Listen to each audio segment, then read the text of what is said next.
How to find the best property outside of a major metro area. I'm talking with Whitetail Properties agent Neil Hauger, and he breaks down some key things that help make a property worth more and uses for potential resale value, still be great for the recreational uses that you want. There's some great information, so hope you guys enjoy this video.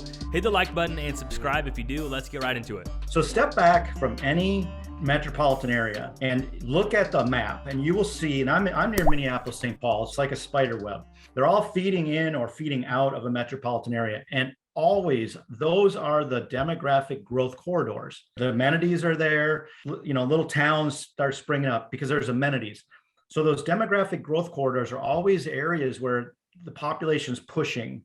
And the further you get off of those, and I'm going to get to that, the less expensive the land is. The closer you are, the more expensive it is. Mm-hmm. So depending on your goals of what you're looking for, I think demographic growth corridors, especially if you're investing or you're buying your recreational land with an investment mindset, that's an area that you're going to want to pay attention to.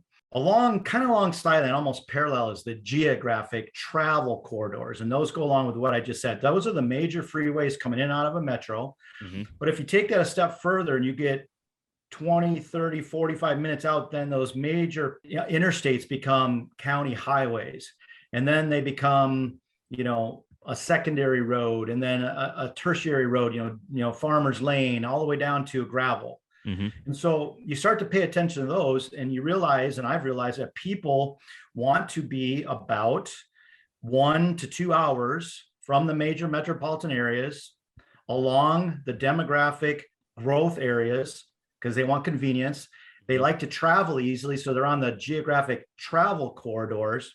And so that is, I think, number 3 is 30 minutes to an hour, maybe 2 on the tops. Mm-hmm. Is that if you drop a pebble in a pond and you see the concentric rings, the further you get out, the cheaper the land gets and the less people want to buy it. The closer mm-hmm. you're in is the high dollar stuff everybody wants. There's a lot of competition. Mm-hmm. So what do we got? So we got geographic travel, demographic growth, 1 to 3, maybe 2 hours out. And then off of those travel routes being, I would say, 1 to 5 miles off of one of those travel routes. And the more remote you get, obviously, the quieter it gets and less population and less traffic.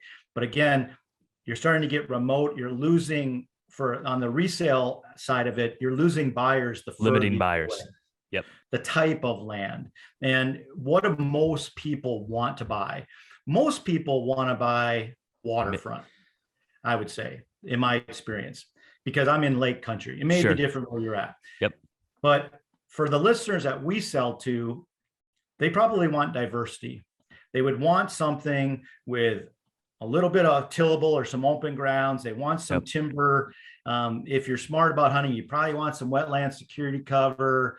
You want maybe some more mature trees because they're aesthetically pleasing and people like to walk through there and they like to look at it. Mm-hmm. It might not be the best habitat, but it's pretty to look at. So there's mm-hmm. benefits on both sides. So I would put that as number 5 is like the type of property. Diversity is key. Yep. And I always tell people at least 3 environmental biomes. A biome being grassland would be a biome, pine forest would be a biome, a tamarack swamp would be a biome, mm-hmm. ag fields would be a biome. When a habitat type 1, 2, and 3 come together, every single time when you go to that property or that part of the property, you're going to find activity there every time. Yep. Yeah, always going to find sign. Deer creatures of edge, and monoculture is not good for really wildlife in general. all forms of wildlife, they need diversity. So that makes sense. And I think that's something as people that are shopping for their first parcels, it's expensive. It takes a lot of money to save up to buy your first piece. So they naturally want to drift towards the softer economy of areas where land is cheaper. But you have to be thinking, if that's not your long-term piece, you got to be thinking of your exit of who's going to end up buying it after you. And, I think a pool of buyers is more competition, which means higher prices. So, I think there's probably a happy medium there. Thanks for watching this video. If you didn't catch it before, my name is Jake Hofer. I'm a land broker out of the state of Illinois and co-owner of Exodus, and we bring you new episodes of this podcast every single Monday with great guests. So I hope you guys tune in there. And I'm also giving away a free few books of my buddy Pat Porter. If I have them still, go over to the email, sign up in the description, and I will send you a personal email, get your address, and postage on me. Really great, no nonsense book with some tangible advice. So hope you guys take advantage of that. Until next time, see you guys.